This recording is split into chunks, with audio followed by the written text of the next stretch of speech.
खुलुमबाय नोंथांमोननि थाखाय आं मोननैसो गोनांथार खौरां लाबोदों। अन्नानै नोंथांमोना भिडिअखौ फारि जोबजासे नायलांदो। हादरनाङै गियाननि बिमा सरस्वती फुजाखौ गाजा गोमजा गोथारै फालिदों। 1 नं बरिपारा गामिनि 886 नं गुदि फरायसालियाव गियाननि बिमा सरस्वती फुजाखौ गाजा गोमजायै खुंफुंबाय। चिरां जिल्लानि बिजनी महकुमानि सिङाव थानाय बर' बाजार सोलोंथाइ खोन्दोनि आवथायाव थानाय 1 नं बरिपारा गामिनि 886 नं गुदि फरायसालियाव गियाननि बिमा सरस्वती फुजा होनायजों लोगोसे फरायसा फरायसुलिफोरखौ थुलुंगाखां होनो गामिनिफ्राय LP ME हाइ स्कुलाव रल नाम्बार 1-2 आरो SSLC ओइचएसआव सेथि मासि मोननो हानाय लोगोसे BA BSc BCom MBA MA MSc MCom गोजौ सोलोंथाइ मोननाय फरायसाफोरखौ बरायना मान बावदों। मख'नो गोनांदि बोसोरफ्रोमबो गामिनि गुनगोनां फरायसाफोरखौ मान बावनाय हाबाफारिया सोलिगासिनो दङ। बे हाबाफारियाव गामिनि सानसुमै मेलेमजिबि रायजो राजाफोर आरो फरायसा फरायसुलिफ्रा बाहागो लायो। प्रमद बर'नि BTC सोरखारनि मोनसे बाख्नायथाव खामानि। चिराङाव BTC सोरखारा एसिस्टेन्ट प्रफेसारफोरनो साख्रिनि फोरमान बिलाइ रानना होदों। चिरां जिल्ला खुंथायनि मावख'आव BTC सोरखारा दिनै एसिस्टेन्ट प्रफेसारफोरनो साख्रिनि फोरमान बिलाइखौ राननानै होदों। बिटिआरनि गाहाय मावफुं सोद्रोमा प्रमद बर'आ सा 18 एसिस्टेन्ट प्रफेसारफोरनो रानना होयो साख्रिनि फोरमान बिलाइखौ। बे हाबाफारियाव बिटिआरनि मावफुं सोद्रोमाफोरजों लोगोसे गोजौ थाखोनि सोरखारि मावसुमाफ्रा बाहागो लादों। भेलेन्टाइन डे सानाव सेंग्रा सिख्लाफोरनि बेरायनायजों बिबार बागाना सिखिरि बायदि समायसारदों। बिटिआरनि एम रनेन्द्र नार्जारिनि नाजानायाव हारिमुवारि दिन्थिफुंनाय हाबाफारिया नावकाटा जोहोलावफुरि बिबार बागानाव सुबुंनि बाना।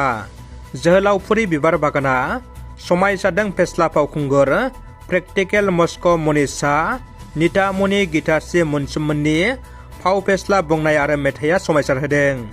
बिमा सरस्वतीनि फुजा आरो भेलेन्टाइन डे सानाव सेंग्रा सिख्लाफोरनि बेरायनायजों बिबार बागाना सिखिरि बायदि समायसारदों। तामुलपुर जिल्लानि सिङाव थानाय नावकाटा जोहोलावफुरि पार्कआव गोथार गियाननि बिमा सरस्वती फुजाजों लोब्बा लाखिना हारिमुवारि दिन्थिफुंनाय हाबाफारि बानजायदों बिटिआरनि एम रनेन्द्र नार्जारिया। बे जोहोलावफुरि पार्कआव जायगानि रायजो राजाजों लोगोसे गुबुन गुबुन फरायसालि फरायसालिमानि लाइमोन सेंग्रा सिख्लाफ्रा ज'ज'यै दावबायफैनाया बिबार बागानखौ समायसार होयो। पार्कनि सिङावनो मोनसे जौसाङाव बर'नि फेस्ला फावखुंगुर प्रेक्टिकेल मस्क' मनीषा मेथाइ खनगिरि नितामनि मोनसोम गिताश्री आरो गोबां बर'नि सावथुन मुलुगनि एक्टर एक्ट्रेसफ्रा बाहागो लाना बयनिबो गोसोखौ गोजोनग्लाय होनो हायो। बिटिआरआव राजखान्थिनि हिंसायारि जाथाय। हादराव जानो गोनां लकसभा बिसायख'थिया माखासे सान दंबावो। बिनि सिगांनो जागायदों बे जाथाया। कुसुगाव मण्डल बिजेपिनि मावखुलियाव सिनाय मोनै सुबुंफ्रा अर लागायदों। बिजेपि मण्डलनि सोरगिदिं सोखननाय नेटखौ सिनाय मोनै सुबुंफ्रा अर लागायनायखौ गोख्रों रावजों सोंखारिदों बिजेपि दोलोनि दैदेनगिरिफ्रा। क'क्राझार डिस्ट्रिक्ट रड सेफ्टि कमिटिनि बानजायनायाव कार रेलि हाबाफारि बानजायदों। थांनाय 14 जानुवारि 2024 निफ्राय जागायना 1 दाननि थाखाय खुंफुंजानाय लामा रैखाथि दाना दिनै जोबथा सान। बे सानजों लोब्बा लाखिना दिनै क'क्राझार डिस्ट्रिक्ट रड सेफ्टि कमिटिनि बानजायनायाव लामा सांग्रांथि कार रेलि हाबाफारि लादों। हाबाफारिखौ क'क्राझार जिल्ला DTO मावख'निफ्राय जागायना JD रड जानानै music and fine arts college आरो गोदान फ्लाइअभार जाना DTO मावख'सिम कार रेलिखौ बानजायो। बे हाबाफारिखौ फ्लेग अफ खालामना होयो क'क्राझारनि एडिशनेल SP नबनीता शर्मा बिथांजोआ। माखासे बर' आइजोफ्रा बबे लामाजों आरोबाव बर' आइजोआ गुबुन हारिजों खारफालांनाय जाथाया सोराङाव फैदों।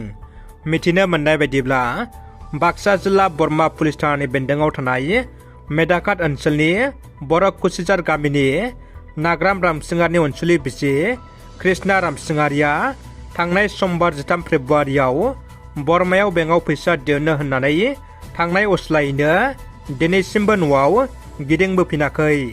दायो न'खरा बे जाथायखौ लानानै हालाय हाफाय जानानै दङ। रादाबा एसेनोसै। भिडिअखौ जोबजासे नायनायनि थाखाय नोंथांमोननिसिम साबायखर।